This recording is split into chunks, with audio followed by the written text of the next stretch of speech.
देशाचे पंतप्रधान आदरणीय नरेंद्रजी मोदी साहेबांच्या नेतृत्वाखाली घरकुल आवासच्या माध्यमातून यावर्षी कोल्हापूर जिल्ह्याला अत्यंत चांगल्या पद्धतीचे टार्गेट मिळाले। महाराष्ट्राचे मुख्यमंत्री आदरणीय देवेंद्रजी फडणवीस साहेब, आदरणीय उपमुख्यमंत्री एकनाथजी शिंदे साहेब आणि आदरणीय उपमुख्यमंत्री आदरणीय अजितदादा पवार साहेब यांच्या नेतृत्वाखाली कोल्हापूर जिल्ह्यामध्ये सर्वाधिक अशा पद्धतीचे घरकुल आवास योजनेचे सर्व लाभार्थींना न्याय देण्यासाठी आपण सगळेजण प्रयत्न करतोय। या सगळ्यांमध्ये उद्याच्या 31 मेपर्यंत एकही लाभार्थी कोल्हापूर जिल्ह्यातला घरकुल आवास योजनेपासून वंचित राहू नये म्हणून आपण प्रयत्न करतोय।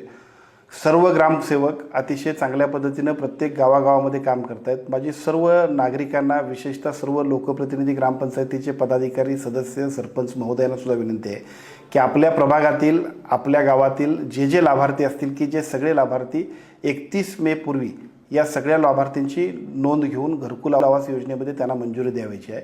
आपण सर्वांनी या सगळ्या मोहिमेमध्ये अत्यंत उत्स्फूर्तपणाने सहभाग घेऊन घरकुल आवास योजनेमध्ये महाराष्ट्रात सर्वाधिक 1 नंबरचं काम कोल्हापुरात आपण करण्यासाठी आपण सगळेजण काम करूया।